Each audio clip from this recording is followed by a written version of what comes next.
lo que les estoy diciendo. Bueno, entonces, les decía, ¿no?, que el informe tiene más valor cuando es hecho prácticamente 100% por la persona, que sea tanto su introducción como la parte teórica no sean copia de ninguna otra información, que sean con sus palabras. De esa forma ustedes van a darse cuenta que poco a poco van a ir redactando mejor, porque justamente todo se aprende haciendo, ¿no? Entonces, si ustedes van a copiar y pegar, no van a aprender a redactar. Y eso se nota como un abismo de diferencia cuando en un informe, por ejemplo, está una teoría fantástica, bien bonita, todo redactada, y a la hora de que empiezan ustedes a hacer la parte en la que tienen ustedes que hablar, digamos, por sí mismos, interpretación de resultados, por ejemplo, ¿no?, la discusión de los resultados, las conclusiones, las recomendaciones quedan fatales en comparación con la otra parte. Entonces uno se da cuenta perfectamente de que la persona solamente ha copiado y pegado, ¿no? Y que al copiar y pegar no hay garantía de que realmente haya entendido.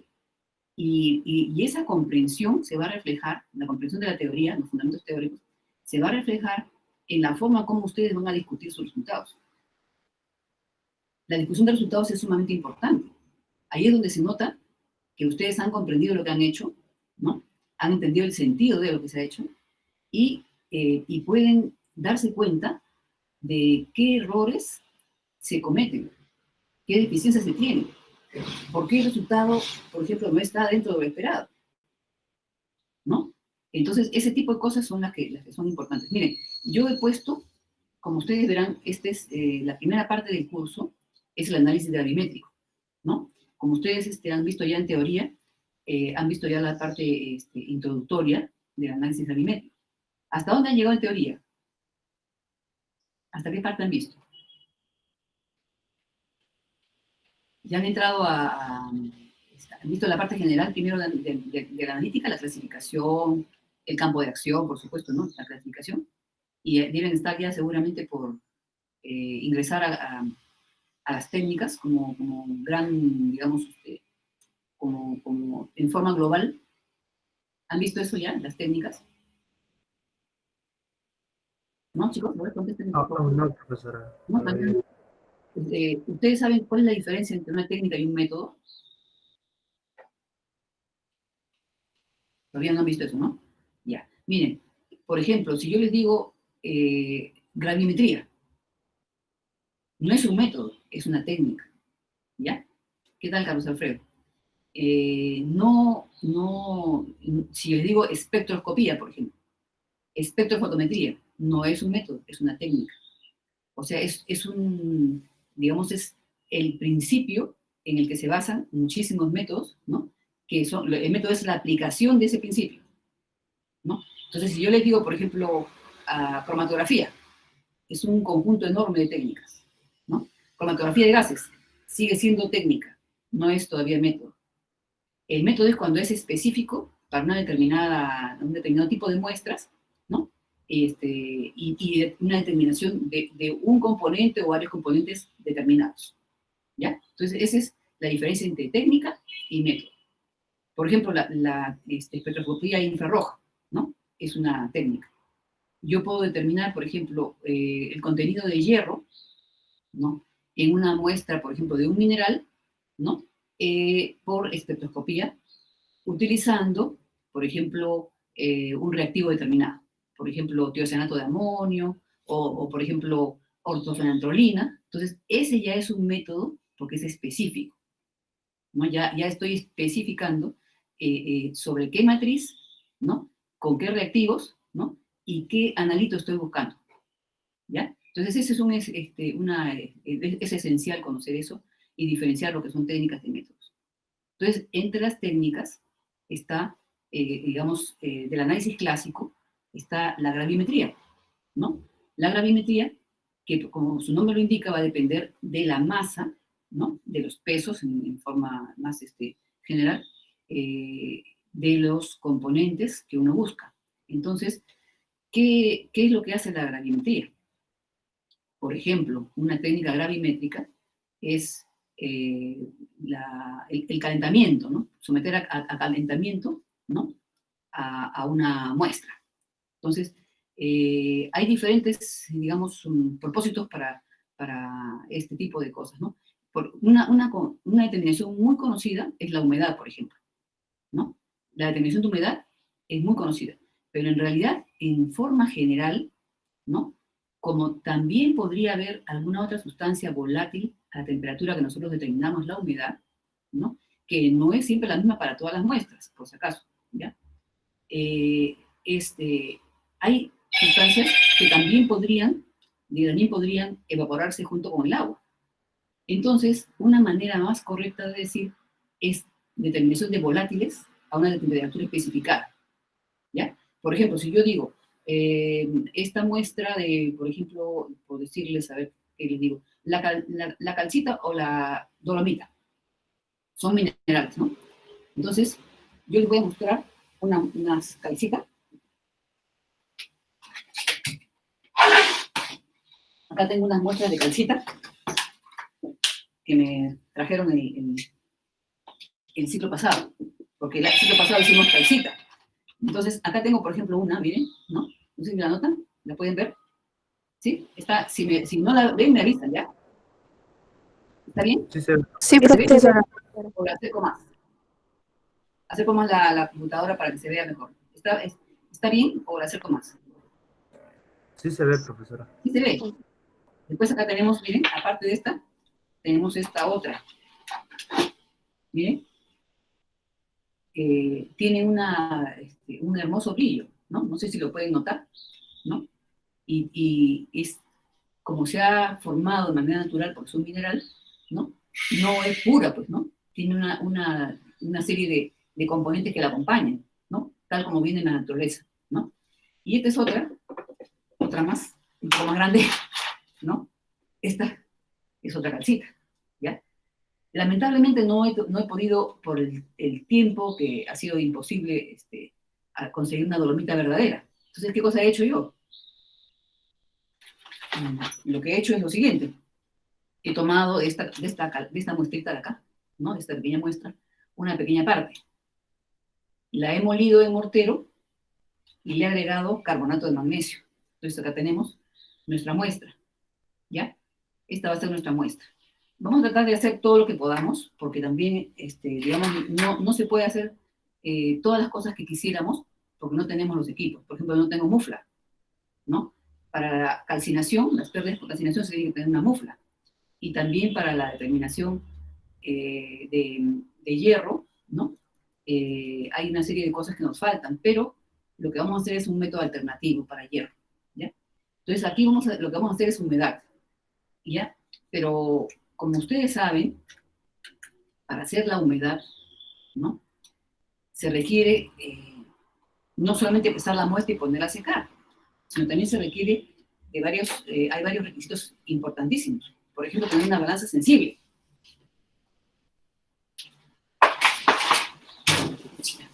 Si lamentablemente yo no tengo una balanza analítica, ¿ya? Pero tenemos una balancita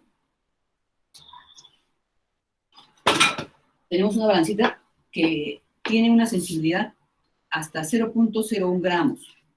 Bien, no sé si la pueden ver acá. Esta balancita, se las muestro ahí, tiene capacidad hasta 100 gramos y puede, digamos, percibir 0.01 gramos. Es lo único que he podido conseguir, ¿no? Y esta balancita es la que nos ha ayudado el ciclo pasado a hacer las clases, ¿no? ¿Ya? Entonces,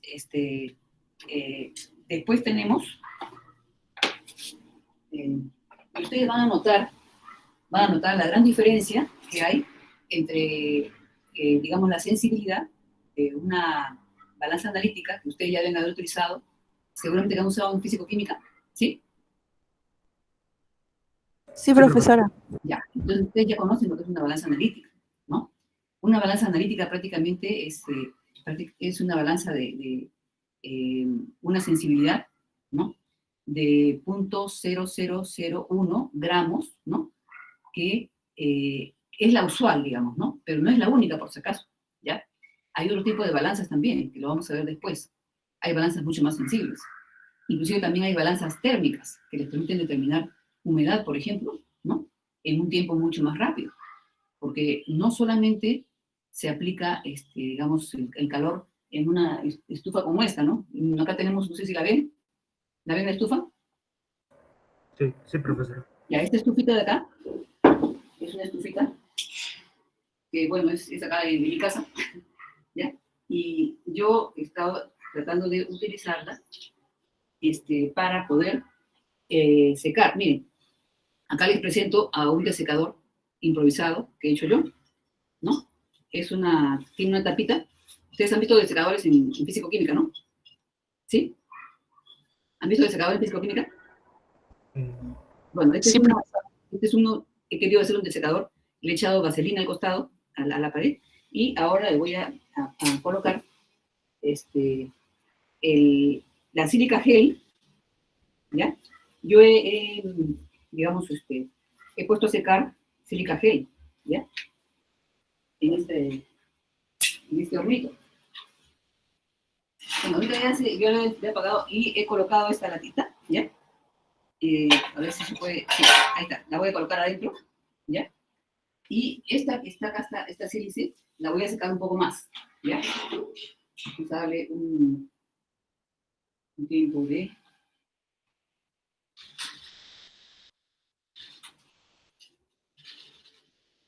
30 minutos más, ¿ya?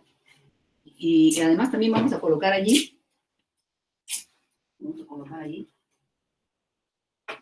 quiero mostrarles.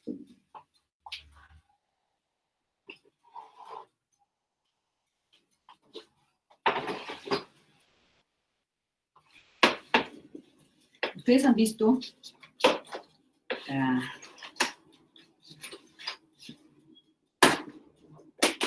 ¿ustedes saben lo que son crisoles? Sí, ¿no es cierto? Por ejemplo,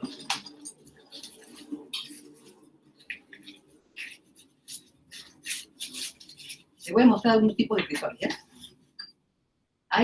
Crisoles hay varios tipos.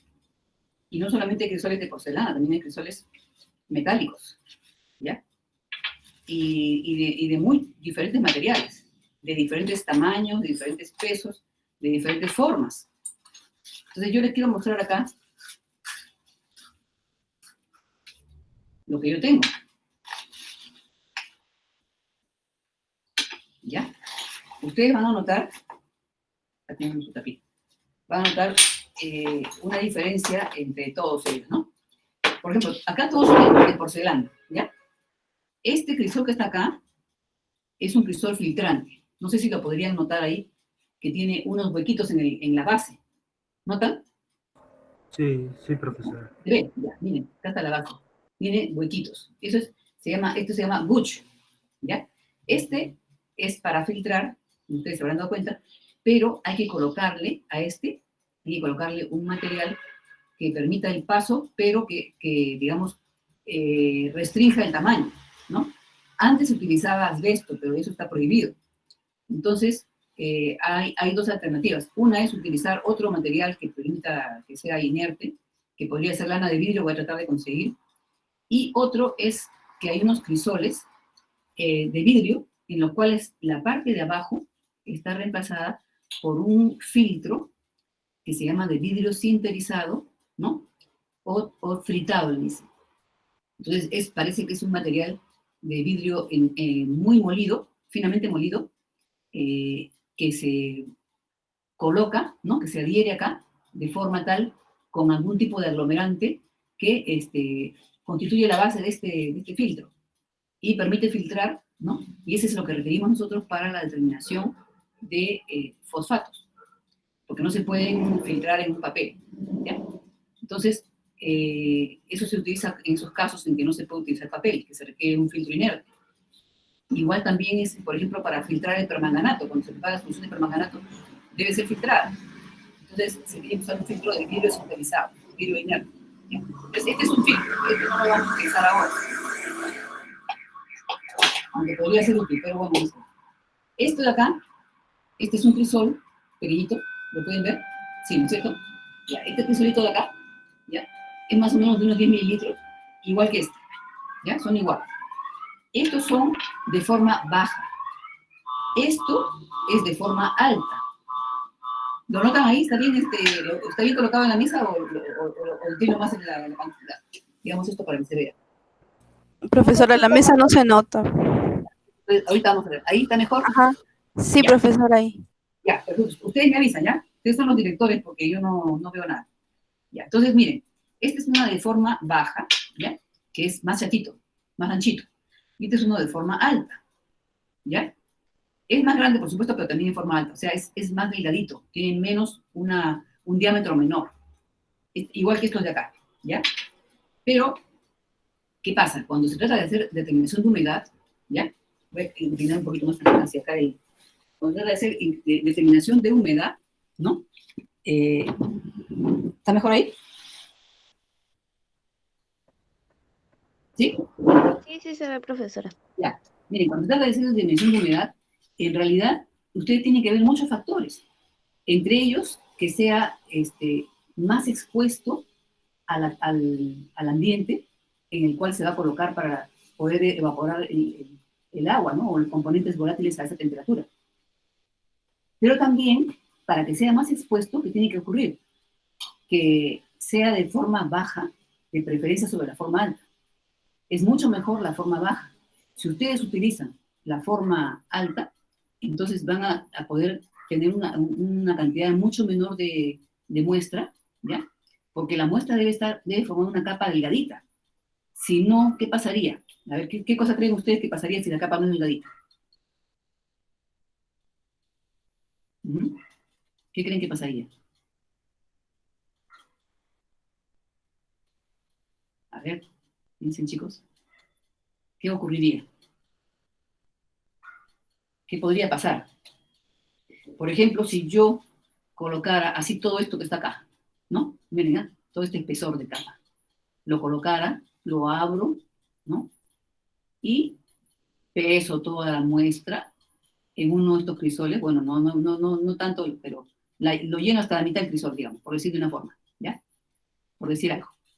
¿Qué creen que pasaría si yo lo seco, por ejemplo, durante una hora, ¿no? Y lo peso? ¿Qué creen que podría ocurrir?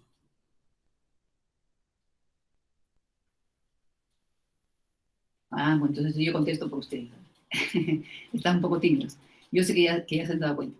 Miren, lo que pasaría es que probablemente, lo más probable, es que la parte de abajo, la parte inferior de la muestra, siga húmeda, ¿ya? Con una cantidad que no se sabe cuánto será de humedad. Y solamente tengamos seca la parte de arriba, ¿no? O parcialmente seca la parte de arriba. Entonces, estaríamos dando un resultado falso. ¿Y ustedes saben qué cosa implica dar un resultado falso? ¿No? Bueno, antes de terminar tendríamos que volver a poner, o sea, después de pesar, tendríamos que volver a colocar esa muestra en la estufa, ¿no es cierto? Y eso se llama buscar, ¿no? Secar hasta peso constante. Entonces, ¿qué va a pasar? ¿Qué tal, Kelly, Stephanie Guerrero? ¿Cómo estás? Miren, ¿qué va a pasar entonces? Que nosotros vamos a tener un peso distinto, pero muy distinto, ¿no? Del primero. Entonces vamos a decir, uy, todavía falta entonces, debemos seguir secando. Entonces, ¿qué va a pasar? Otra vez vamos a colocar en la estufa, ¿no? Por un tiempo adicional, y vamos a seguir observando lo mismo. Entonces vamos a ser ineficientes. Vamos a perder el tiempo terriblemente. Vamos a dar resultados dudosos.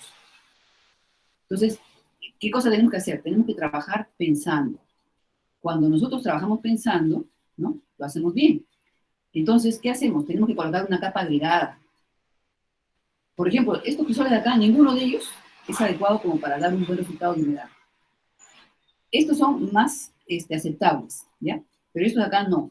Estos de acá de ninguna manera. Entonces, ¿por qué estos son aceptables? Porque son de forma baja, pero son pequeños. Entonces no puedo colocar mucha muestra. Si el peso si la humedad, si el contenido de humedad de la muestra es alto, ¿no? Entonces yo puedo colocar una pequeña cantidad de muestra y voy a tener un resultado aceptable, ¿no? Siempre y cuando esté alejado ese peso que yo voy a tener de la sensibilidad de la balanza, o sea, debe ser muy superior a la sensibilidad de la balanza, porque si yo estoy cercana a la sensibilidad de la balanza, yo voy a tener un error enorme, ¿ya? Entonces, los pesos de las muestras deben ser tales que la balanza, el error de peso, sea mínimo con respecto a el error relativo, ¿no? ¿Ya? Entonces, el porcentaje de error. Entonces, ¿yo qué voy a hacer acá? Voy a tener que pesar una cantidad, una capita, ¿no?, de muestra que no sea muy grande, que no sea muy gruesa, mejor dicho. ¿Para qué? Para que asegure que la humedad o los volátiles a esa temperatura se van a retirar, ¿no?, en un tiempo, digamos, adecuado, ¿no? Un tiempo eficiente, o un tiempo que me dé una operación eficiente. Entonces, eso es muy importante, ¿ya? Y esos son los conceptos que son primordiales para tener buenos resultados, ¿ya?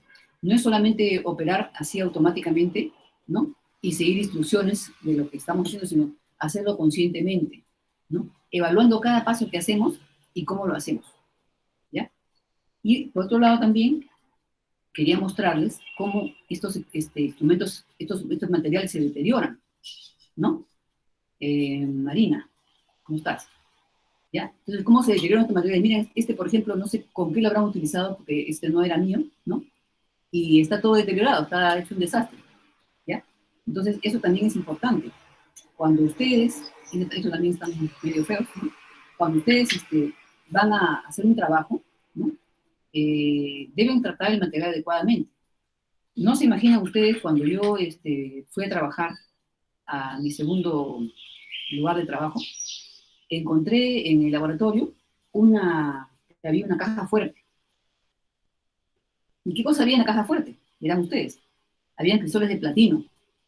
Un crisol de platino es carísimo, carísimo, carísimo, y eran de buen tamaño, porque se tenían que utilizar en esa empresa donde yo trabajaba, que se llamaba Rayón Industrial, se producía ácidos, ¿no?, comerciales y ácidos grado reactivo. Entonces, para los ácidos grado reactivo había que hacer un análisis que se llama residuo después de ignición. El residuo después de ignición implicaba que yo tenía que evaporar en un crisol de platino, que era más o menos como de este tamaño más o menos, aproximadamente de este tamaño, y esta forma, un poquito más grande, tenía que evaporar ácido, ¿no?, una cantidad de ácido bastante regular para poder, digamos, determinar la masa que quedaba de cenizas, que era parte de las impurezas, ¿no? Eran las impurezas no volátiles, ¿no?, de ese ácido. Entonces, ¿por qué? Porque había que cumplir una especificación, ¿no? Especificación de reactivo grado de la marca Baker. Teníamos nosotros esa representación. Entonces, esa era parte del análisis. Pero ¿qué ocurrió? Que yo no tenía ningún crisol de platino en buen estado. Todos estaban hechos una desgracia. Estaban con hueco, ¿ya? Y lo que encontré fue una tapita de un crisol de platino, digamos que esta fuera la tapita, ¿no? Era de un crisol de platino, que la tuve que, para poder cumplir con los análisis, yo tuve que, digamos, darle forma a la tapita de un crisol, o sea, hacerla un poquito más tontita. Ustedes dirán, ¿por qué? ¿Qué pasó? Lamentablemente, las personas que hicieron uso de los crisoles, que eran algunos químicos y otros no, usaron mal los crisoles. Un crisol de platino, y en general un crisol de metal noble, no debe ser usado con mezcla de ácidos, ¿ya? Todos los crisoles tienen sus especificaciones. Ustedes, antes de utilizar un material, siempre deben leer las especificaciones, ¿ya? Entonces, estos señores habían hecho mezcla de ácidos en esos crisoles. Y a veces no solamente es mezcla de ácidos, sino que también, por ejemplo, si tienen ustedes una sal, por ejemplo, como un nitrato, y le echan ácido clorhídrico, de hecho se va a formar tipo agua regia, ¿no es cierto? Porque el nitrato se va a asociar también al ion hidrógeno, ¿no? Y ion hidrógeno y va a dar prácticamente como si fuera una mezcla. Entonces tienen que pensar bien qué cosa es lo que se puede trabajar, ¿no? Qué tipo de muestras y qué tipo de ácidos se pueden utilizar en un crisol determinado, ¿ya? Como les digo, no solamente hay crisol de platino, también hay crisol de níquel, hay crisol de oro, y hay un método, por ejemplo, para análisis térmico diferencial, que utiliza crisoles de metal, y son unos crisoles chiquititos, ¿ya? Hay hasta de oro. Y las muestras son, pues, sumamente pequeñas, ¿no? muestras de 5 o 7 miligramos, imagínense ustedes. Entonces, ahí se requiere una balanza analítica de mucho más sensibilidad que las comunes, ¿no? Entonces, ese tipo de cosas son los que más que nada yo quiero que ustedes escuchen y entiendan, ¿no? Porque son para formar el criterio, ¿no? Entonces, eso permite formar el criterio. Entonces, estos de acá vamos a guardarlos. Estos de aquí vamos a guardarlos, ¿no? Porque no los vamos a utilizar ahora, ¿no? Y vamos a usar más bien a estos dos. Entonces, hay una operación que se tiene que hacer previamente cuando uno va a, digamos, a hacer la determinación de humedad. Yo no puedo colocar, por ejemplo, así tal cual están, que están húmedos, ¿no? No los puedo colocar para determinar la humedad de esta muestra, porque si no, no voy a saber cuál es la humedad que aporta que ha perdido crisol con respecto a la del otro, con respecto a la de la masa de la muestra, ¿no? Entonces, yo tengo que someter al crisol a la misma temperatura, a las mismas condiciones a las que yo voy a someter al crisol con la muestra, ¿ya? Entonces, vamos a colocar, siempre con ayuda de pinzas, ¿no? Ayuda de pinzas, ¿no? Vamos a colocar en la estufa y de hecho tienen que estar identificados. Este tiene número 1.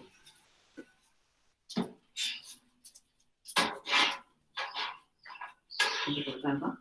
Este tiene un número que no tiene nada.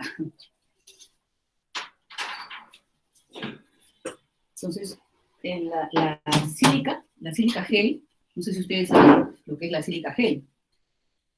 El material que se emplea para los desecadores, ¿no? En los desecadores se llama sílice amorfa.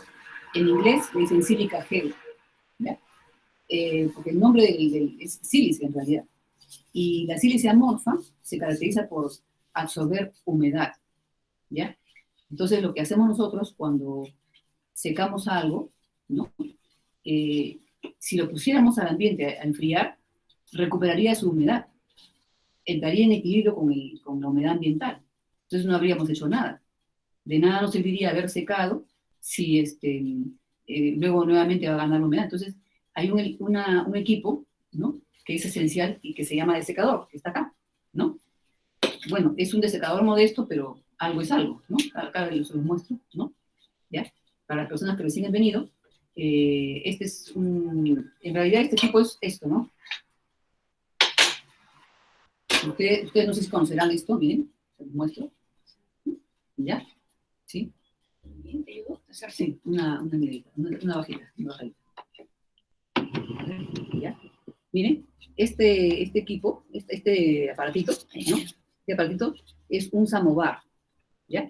Este es un samovar que lo tengo en mi casa hace muchos años, ¿no? Y no lo usamos mucho, prácticamente no lo usamos. Entonces, si ustedes pueden ver acá, tiene una base, ¿no?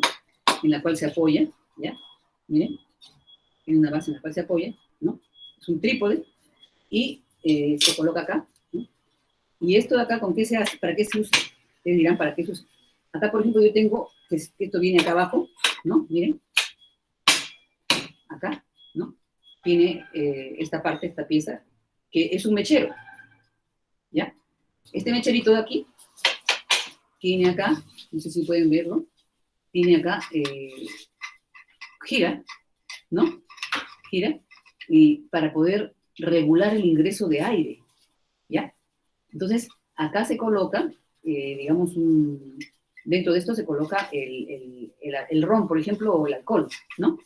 Un mechero de ron o de alcohol. Y al inflamarlo, nosotros graduamos la cantidad digamos, la cantidad de oxígeno que va a entrar, la cantidad de aire, para que la llama sea de una determinada calidad, ¿no? Entonces, ajá, para tener una buena llama, exactamente, Kelly, ¿ves? Entonces, aquí se regula así, ¿ves? ¿Ya? Entonces, es un sistema doméstico, ¿ya? Pero para el propósito nos puede servir. Pero este de acá de momento no lo vamos a utilizar, ¿no? ¿Ya? Entonces, este puede servir, por ejemplo, para quali, ¿no? Puede servirnos este.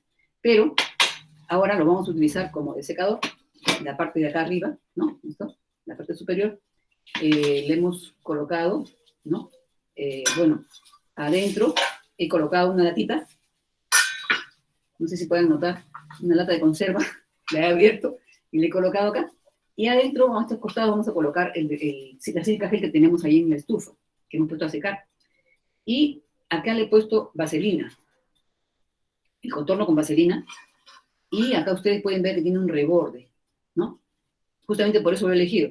Y este reborde, en los desecadores, siempre se sirve para formar el sello. El sello es es esencial en un desecador. De nada les serviría tener un desecador excelente si ustedes no tienen un sistema para cierre. El sistema para cierre está dado generalmente por una grasa, un material graso, que al momento de ustedes de girarlo, ¿no?, le va a dar una hermeticidad, ¿no? Una hermeticidad. Entonces, ese es el sistema que vamos a utilizar, ¿ya? Es necesario siempre buscar la forma de resolver los problemas y las limitaciones, ¿ya? Nosotros tenemos que ser, como siempre han sido los peruanos, ingeniosos, ¿ya? Y resolver las limitaciones que tengamos con ingenio y con bajos recursos, no importa, pero con ingenio, ¿no? ¿Ya? Entonces, esto vamos a dejarlo por acá. Entonces, mientras están secando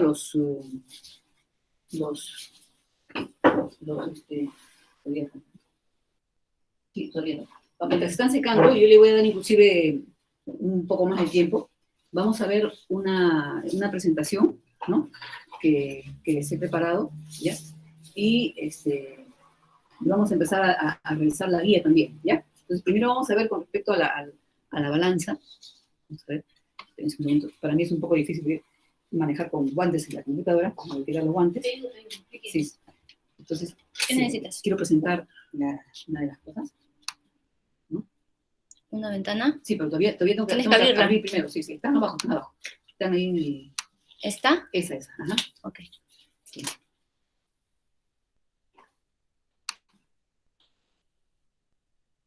Una ventana. Ahí está esa misma. Compartir. Ya. Perfecto. Ya. Ya. ¿Ven, chicos? ¿Ven Sí, la profesor. presentación? ¿Sí? Sí se ve. Sí, profesora. Voy a cambiar mi lente porque con este lente veo mejor. Tengo que... Ya, chicos, miren. ¿Qué cosa es lo que vamos a ver ahorita? Miren, es la variabilidad en la medición del peso constante, ¿ya? Entonces, parece contradictorio, pero es así. O sea, el peso constante no es que sea absolutamente idéntico, ¿ya? Entonces vamos a revisar qué cosa es. Entonces, la introducción dice, la determinación exacta y precisa de una masa es de capital importancia para el químico. Entonces, ustedes saben que toda la gravimetría y todo el análisis químico en general se basa en el peso de la muestra, ¿no? Por lo menos el peso de la muestra y el peso de los patrones, ¿no?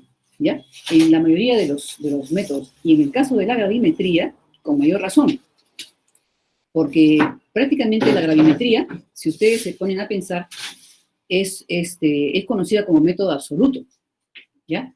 ¿Y por qué dirán ustedes que es un método absoluto? ¿Qué tiene que ver esto con, ¿no?, lo absoluto? Pues resulta que generalmente el componente de interés, el analito, ¿no?, se va a pesar de una u otra forma. Por ejemplo, en el caso de la determinación de humedad, nosotros vamos a pesar el residuo que queda, ¿no? O sea, primero la muestra inicial, ¿no?, más su tara, que es el mismo recipiente. Luego, cuando ya hemos terminado la operación, vamos a pesar el remanente, ¿no?, lo que queda, el residuo seco, digamos, ¿no? Y por diferencia de la primera pesada, vamos a obtener la pérdida, que la llamamos humedad o volátiles, ¿no es cierto?, a esa temperatura.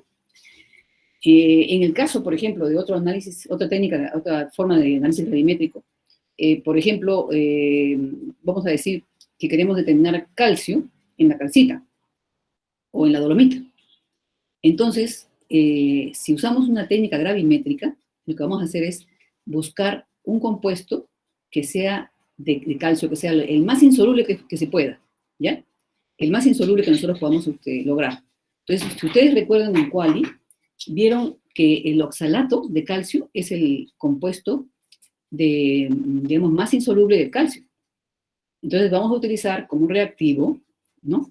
La sustancia que va prácticamente a formar un compuesto nuevo, ¿no? Una vez que nosotros la muestra la hemos disuelto, digamos, por decir así, disolvemos la muestra, y una vez que está disuelta, vamos a hacerla reaccionar con el ácido oxálico, por ejemplo, ¿no? ¿Ya? O con el oxalato de sodio o el oxalato de amonio, según la forma como, el reactivo que tengamos y cómo queramos hacerlo. Entonces, vamos a hacer que el calcio reaccione en la mejor condición posible, ¿no? Y que no tenga interferencias con otros componentes, con el oxalato. Entonces va a formar un compuesto poco soluble, ¿no es cierto? Y ese oxalato, que va a ser filtrado, va a ser lavado, ¿no? Se le va a secar y luego a calcinar, ¿no? Va a pasar a una forma adecuada para ser pesada, ¿ya?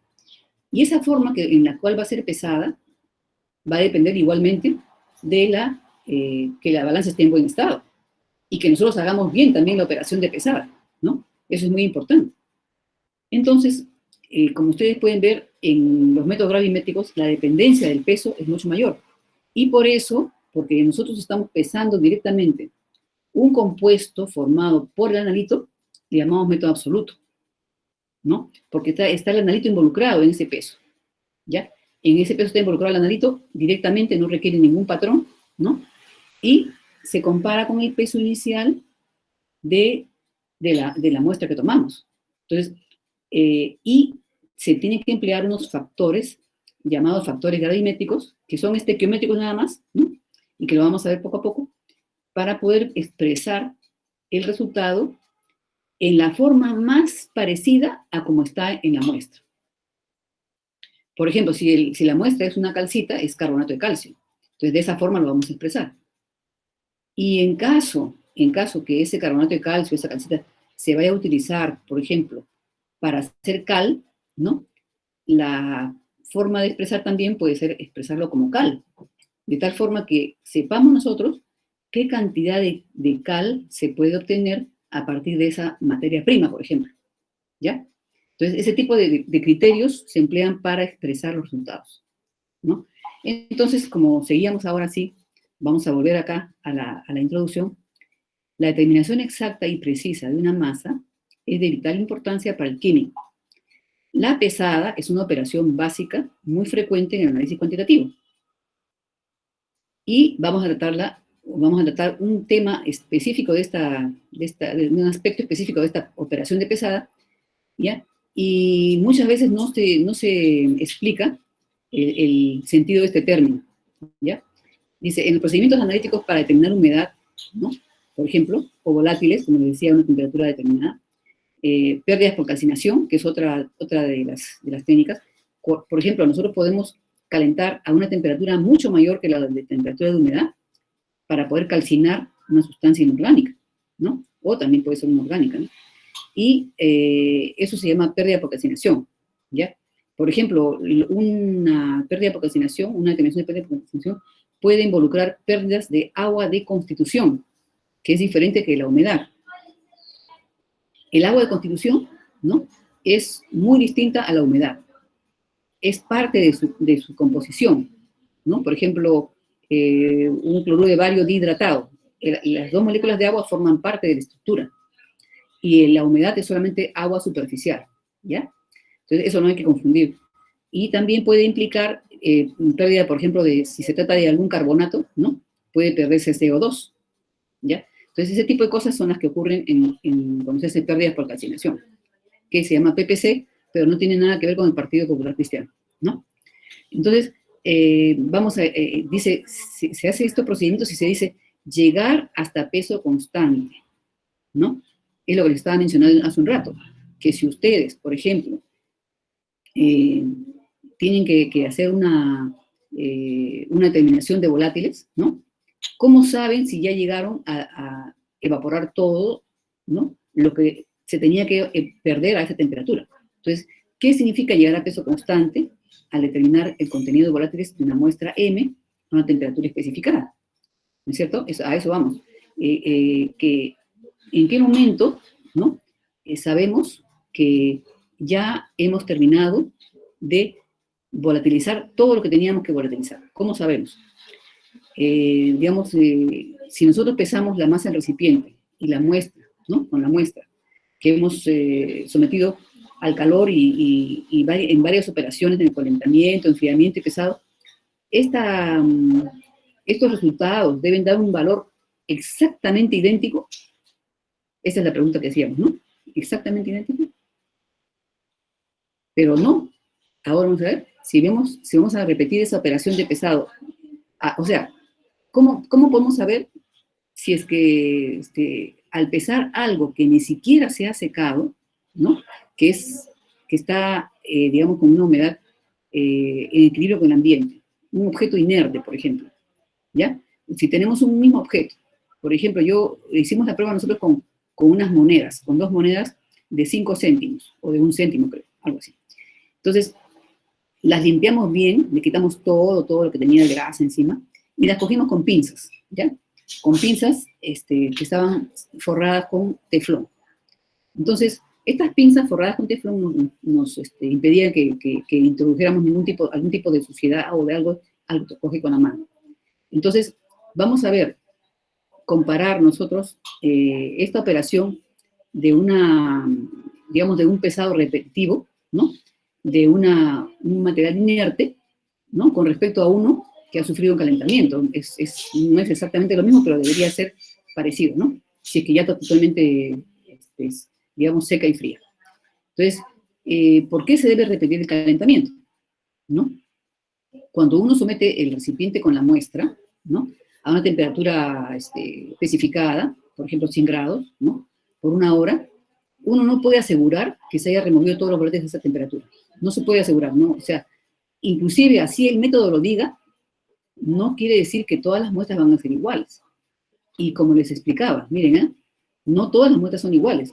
Su estado de agregación, ¿ya? El estado de agregación, esto es muy importante, ¿no? ¿Cómo está esa muestra? ¿Cómo, digamos, de qué tamaño es, por ejemplo, las partículas? Si todas las partículas son iguales o no. Si todas las partículas tienen la misma composición o no, ¿no? Los minerales, por ejemplo, son agregados de partículas diferentes, que tienen diferentes propiedades y diferentes formas de agregación. La cantidad de muestra, esto que les estaba mencionando hace un rato, esto es muy importante. Si uno pone una muestra en exceso y la capa que forma, ¿no? La capa que forma esa muestra que se ha colocado en exceso es demasiado gruesa, ¿no? Demasiado alta, no vamos a poder asegurar que toda la humedad salga en el tiempo especificado, de ninguna manera. La parte inferior, la parte de abajo, va a quedar húmeda, ¿no? Y la parte superior tampoco no podemos asegurarla, porque si estamos calentando y parte de la humedad de la parte de abajo está migrando todavía hacia la parte de arriba, ¿no? Vamos a tener como un degradé, ¿no es cierto? Un degradé. Este grado de fineza de las partículas es sumamente crítico, ¿no? Sumamente crítico.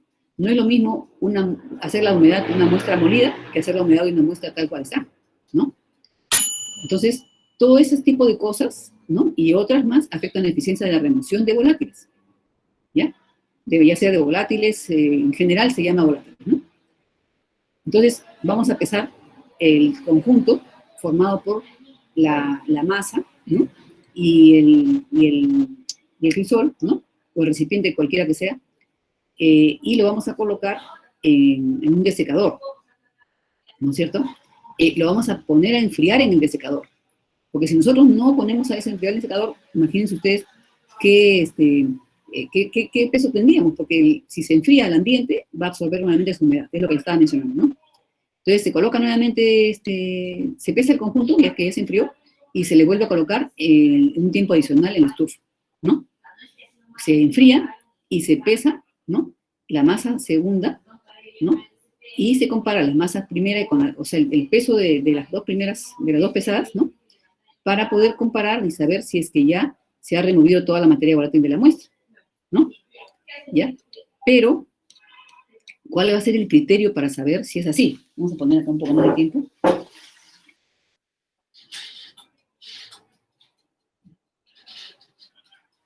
Estamos poniendo más tiempo, ¿ya? Entonces, ¿cómo vamos a saber si ya está seco el material? ¿No?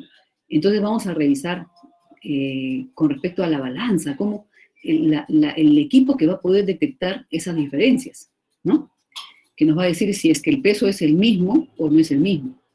Entonces, cualquier variación del masa de un objeto no será detectable cuando sea de una magnitud inferior a la sensibilidad de la balanza. O sea, si yo tengo una balanza poco sensible, por ejemplo, lamentablemente nuestra balancita de acá, la que tenemos acá, no es muy sensible. Tiene solamente una sensibilidad de 0,01 gramos, ¿no? Entonces, no es una balanza analítica. Para todo este tipo de técnicas analíticas y métodos analíticos, es necesaria la balanza analítica. Entonces, yo no puedo garantizar que la pérdida que va a sufrir mi muestra, ¿no?, esté dentro de ese rango que yo tengo de acá de mi balanza, ¿no? Puede ser que si la muestra está muy húmeda, ¿no?, yo pueda percibir algún cambio, pero tampoco no va a ser muy exacta mi medición, ¿no? En cambio, si yo tengo una balanza analítica, sí va a resultar. Pero como ustedes ya conocen una balanza analítica, van a poderse imaginar que estamos pensando en una balanza analítica, ¿ya? Porque lamentablemente pues tenemos limitaciones, pero no podemos perder el tiempo y lamentarnos por la situación que tenemos, sino tenemos que afrontarla de la mejor manera. Entonces, ¿de qué va a depender el peso constante? Va a depender de la precisión que tengamos en la pesada, ¿no? Entonces, la precisión es la reproducibilidad de la pesada, ¿ya?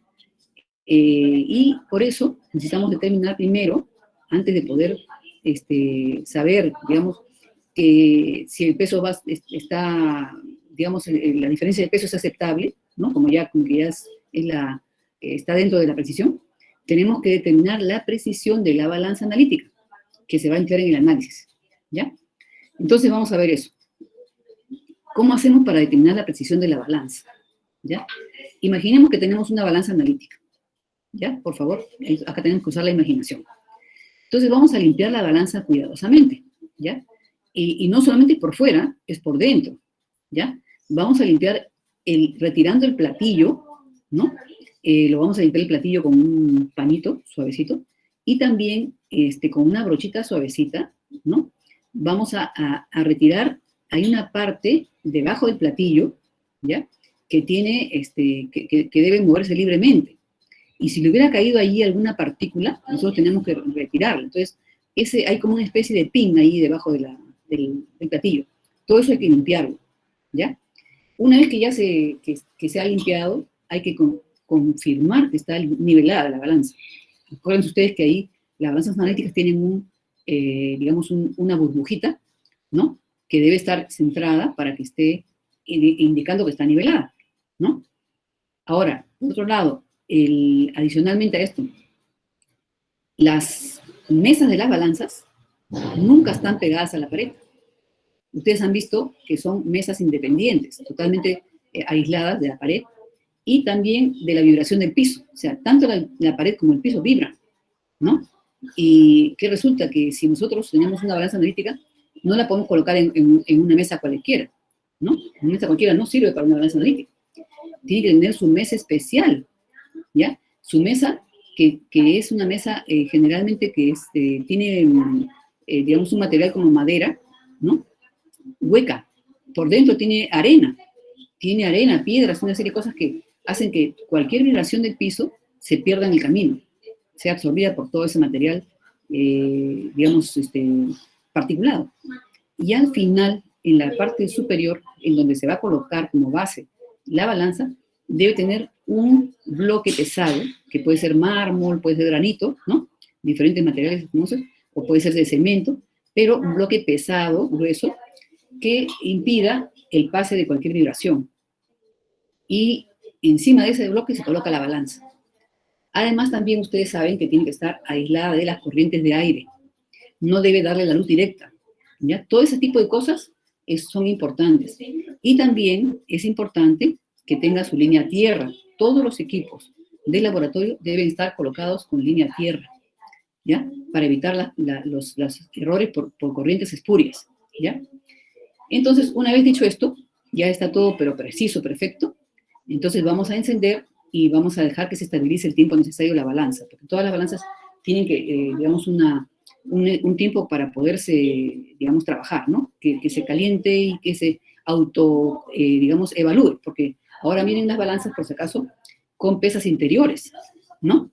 Estas pesas interiores permiten que se chequee la balanza, ¿no? Que se chequee su calibración. Y también es necesario que periódicamente, por ejemplo, una vez por semana, ¿no? Se chequee, se verifique que está calibrada la balanza. Entonces ya, cumplido todo esto, vamos a seleccionar un objeto inerte, como les decía, que esté limpio, ¿no? Por ejemplo, puede ser una pesa de 10 gramos, de 1 gramo, ¿no? Y, o puede ser un crisol seco, un trozo de metal, lo que nosotros tengamos, pero que sea inerte. O sea, que no vaya a absorber humedad del ambiente, ¿no? ¿Ya? Entonces, empleando una pinza aislada, vamos a colocarla en el centro del platillo de la balanza y vamos a anotar el peso una vez que se estabilizado. ¿Ya? Entonces, luego nuevamente retiramos el objeto, ¿no? Con la pinza y repetimos esta operación de pesado por lo menos unas 6 veces, ¿no? Como dicen en el libro de Flashka, y en algunos casos 10 veces, ¿no? Según otros autores. Entonces, vamos a colocar siempre la pesa en el mismo sitio, ya en el centro del platillo, y vamos a anotar el peso. Luego vamos a observar que los pesos no van a ser idénticos, ¿ya? Por más que nosotros hayamos querido y hayamos hecho la operación con todo el cuidado, no va a ser idéntico los pesos. Entonces, ¿qué vamos a hacer? Vamos a determinar el rango o intervalo de las pesadas, o sea, cuál va a ser la mayor pesada, ¿no? El mayor resultado y el menor. Y obtenemos el rango, ¿no es cierto? R. ¿Y cuál va a ser la estimación de la precisión de la balanza? Va a ser R entre 2, o R medios, ¿no? Entonces, esa es nuestra estimación de la precisión de la balanza. Y ahora, ¿qué podemos decir, no? Miren, para las balanzas analíticas, que son sensibles al 0,1 miligramos, ¿no? O sea, al 10 milésimo de gramo, que se usan generalmente, son las que utilizamos nosotros, que tienen los 4 decimales usualmente, ¿no? La precisión que se obtiene va a ser más o menos estar entre 0,2 y 0,3. Eso va a depender mucho de la calidad de la balanza y de lo que les dije anteriormente, de cómo esté ubicada, ¿no? En qué, digamos, cuál sea la calidad de la base que tenga, la calidad del ambiente que tenga, ¿no? Entonces, si la diferencia entre dos pesadas sucesivas es de este orden, ¿no? Si, por ejemplo, tenemos un peso que al restar el primero del segundo, o el segundo del primero, cualquiera de los dos, tengamos una diferencia de 0,3 a 0,2, ¿no? 0,2 a 0,3, perdón. Entonces podemos aceptar que ya estamos en el peso constante, ¿no? ¿Por qué? Porque la balanza tiene esa variación, ¿no? La balanza se caracteriza por esa variación, ¿ya? Entonces, ahí ya diríamos, ya llegamos al peso constante. Y si no es así, si la diferencia es mayor, ¿no? Entonces debemos seguir calentando, ¿ya? Por un tiempo adicional y enfriando nuevamente para volver a pesar, ¿no? En el mismo desecador, ¿ya? Ahora también es importante que tengamos presente que hay que limpiar la base, ¿no? Cuando estamos haciendo, si hemos sometido, digamos, a calentamiento un material, ¿no? Antes de empezar a hacerlo, siempre hay que limpiar la base de la estufa, de la mufla y todo, para evitar que hayan partículas que puedan quedarse adheridas al crisol, por ejemplo, ¿no? Inclusive a la hora de pesar el crisol, yo siempre lo limpio. Antes de pesar lo limpio, ¿no? Ahora ustedes van a ver eso. Entonces, si uno de los valores de esa serie de pesos, por ejemplo, de los 6 o 10 pesos que hemos tomado, fuera muy diferente del resto, por ejemplo, en 1 miligramo, que sería pues la tercera cifra decimal o más, entonces no vale la serie. Se tiene que volver a repetir todo, ¿ya? Eso es importante que tengamos presente. O sea, no es que descartemos ese valor, no, sino hay que repetir todo, ¿ya? Y si nuevamente resultan desviaciones considerables, entonces hay que ver qué pasó, ¿no? Si de repente no se ha limpiado bien la balanza, de repente ha quedado algo, alguna partícula, que no esté dejando caer libremente al platillo, ¿no? Debajo del platillo muchas veces ahí quedan partículas cuando las personas derraman polvo, ¿no? Por eso es que es muy importante que trabajemos con mucho cuidado en una balanza, ¿ya? No debe caer partículas a la balanza, más que, en todo caso, si caen al platillo, pues hay que limpiarlo y volver a pesar, porque uno no se puede aceptar ese peso, ¿ya? Entonces, siempre hay que trabajar con mucho cuidado. La pesada tiene que ser muy, muy minuciosa, aunque uno se demore un poco, ¿ya?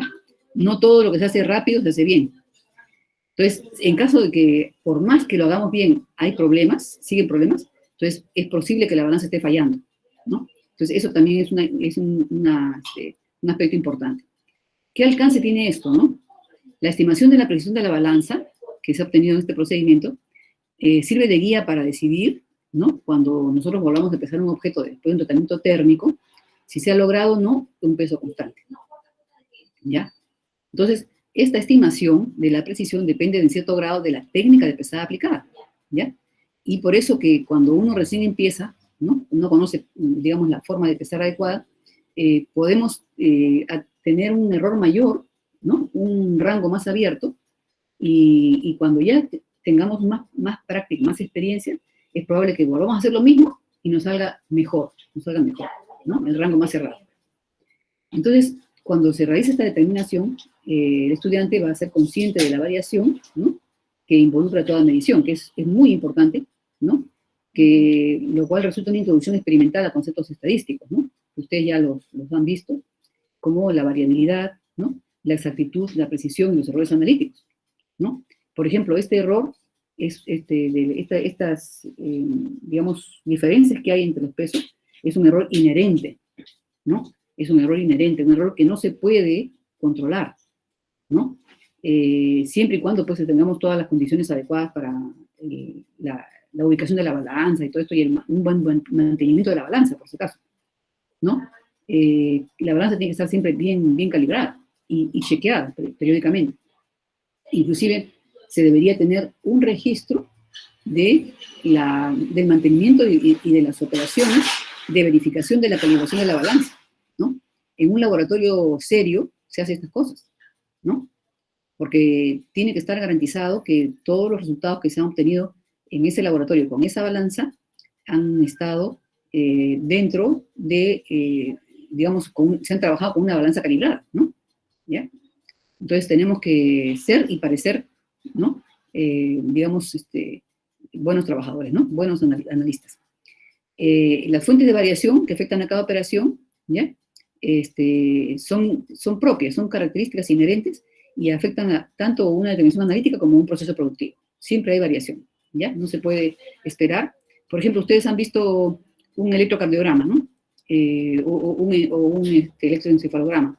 Siempre hay lecturas variables, ¿no es cierto? O sea, están como especie de serruchos, ¿no? Sí, o sea, unas suben y bajan, ¿no? ¿Ya? Pero no es que haya variación variaciones enormes en la persona, digamos, que tiene un momento de una presión más alta, una presión más baja, o tiene digamos, el ritmo del corazón. No es eso, sino que eso es propio también de la medición. O sea, ahí van inherentes varias cosas, ¿no?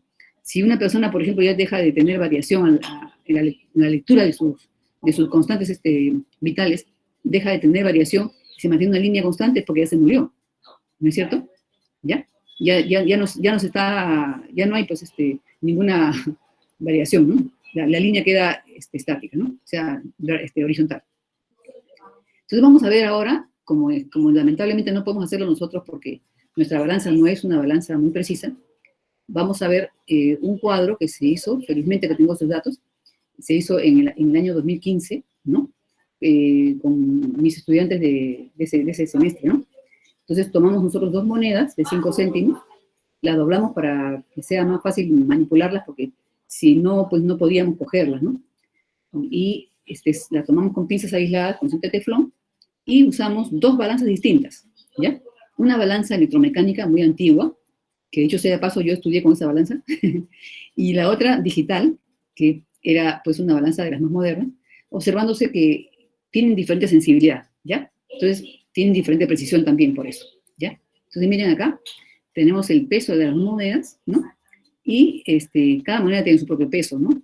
Entonces, se han hecho 6 mediciones con cada estudiante, ¿ya? Entonces, acá ustedes aquí ven el peso de la moneda 1 en la balanza analógica o electromecánica, ¿no?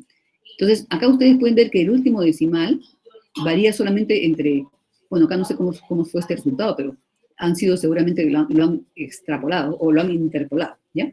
Pero generalmente son resultados que terminan o en 0 o en 5. ¿Por qué? Porque es un sistema tipo Vernier, ¿ya? Entonces, este resultado de acá de repente ha sido estimado, ¿ya?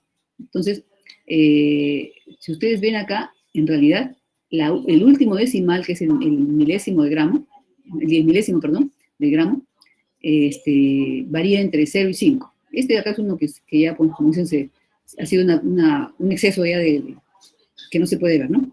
Y acá, en este caso, ustedes pueden ver que el último decimal sí varía, ¿no? Puede variar de 1 en 1. ¿Por qué? Porque la medida es digital, ¿ya? Entonces, es así, ¿ya? Esta tiene una sensibilidad distinta. Entonces, ¿qué hicimos? Las lecturas y sacamos el promedio, ¿no? Acá, el promedio es 1.0228, ¿ya? Pero esta no es igual a la esta, ¿eh? No tienen por qué ser promedio iguales porque son diferentes monedas. En el caso del rango, acá tenemos un máximo de 1.0235 y un mínimo de 1.020, ¿no? Entonces, el rango es 0.130, acá en este caso. En este caso, por ejemplo, ¿cuál es el rango? ¿No? Ahí estamos. En este caso, ¿cuál es el rango?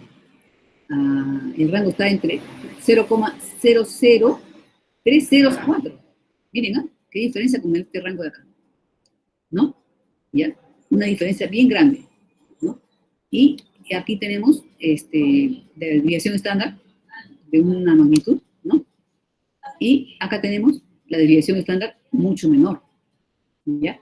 Entonces, ustedes se van a dar cuenta que, digamos que este es más sensible que esta, ¿no? La balanza, ¿no? Es más sensible que esta, ¿ya? Y a la hora de que nosotros vamos a hacer la pesada, siempre debemos empezar en una balanza y terminar en la misma balanza. No podemos hacer el peso inicial acá y el peso final acá. ¿Se dan ustedes cuenta? ¿Ya? Si no sería un error garrafal. Tenemos que hacer la comparación inicial y final con una sola balanza. Igual acá, comparación inicial y final con una sola balanza. ¿Ya? Entonces, el peso de la muestra se toma acá y el peso del, digamos que sea carbonato de calcio, digamos que sea el componente final que vamos a pesar, también se pesa acá. O el peso de la inicial de muestra húmeda más crisol, y luego el peso de muestra seca más crisol, se tiene que tomar en una sola balanza. ¿Ya? Si no, estamos haciendo una ensalada rusa, pero que no es válida, ¿ya? Entonces, si empezamos acá, terminamos acá, en esta balanza. Y si comenzamos acá, terminamos acá. ¿Ya? Entonces, eso es importantísimo. ¿Ya? Entonces, la diferencia de pesos que se puede aceptar también va a depender de qué balance hemos usado, ¿no? ¿Ya? Entonces, de aceptar como un peso constante, ¿no? ¿Ya? Entonces, de la observación y comparación de los pesos resultantes y los valores estadísticos promedio, valores mínimo y máximo, ¿no? El rango y desviación estándar de cada serie de datos se puede comprender una serie de conceptos muy importantes, ¿no? Siendo recomendable que los estudiantes lo descubran por sí mismos con la guía del profesor. Entonces, esto es lo que nosotros hicimos esa vez, ¿no? Acá hay una frase de Laplace, ¿no? Que data de 1814, miren, ¿no? Es interesante, dice, a mayor número de observaciones y menor variación entre ellas, los resultados se aproximan más al llamado valor verdadero, que lo pongo entre comillas porque no existe el valor verdadero, ¿ya? Existe un valor esperado, ¿no? Que uno estima que es el valor que debería ser, ¿no? Pero no existe un valor absolutamente verdadero, ¿no? Todo depende de con qué estamos midiendo, ¿no? Aún así, si se cumple la última condición, seleccionando el método de observación, la precisión del instrumento y se realiza con el mayor cuidado cada operación, hallar el valor medio adecuado aplicando la teoría de las probabilidades no es suficiente. ¿Ya? ¿Por qué? Porque podemos tener un sesgo que nos puede estar dirigiendo hacia un lado y alejándonos de lo más, digamos, del valor esperado. Y los resultados se pueden parecer entre ellos, pero no ser exactos. Por ejemplo, si tenemos la balanza descalibrada, de repente está bien en cuanto a precisión, ¿no? Pero está descalibrada en cuanto a exactitud. Y podemos tener resultados bien parecidos entre sí y decir, esto está muy bien, pero no es así, ¿no? Entonces, por eso lo que dice Laplace dice, es necesario apreciar la probabilidad de que los errores de esos resultados estén comprendidos en límites dados, ¿no? Y si no es así, solo tendremos un conocimiento imperfecto del grado de exactitud obtenido. Estos límites, recuerdan ustedes los límites de confiabilidad, ¿no? ¿Ya? Y dice, formular adecuadamente esos aspectos permitirá mejor los métodos de las ciencias, ¿no? Esto lo dice Laplace. ¿Ya? Estas son mis referencias. ¿Ya? Yo se los voy a pasar esto también, por si acaso. ¿Ya?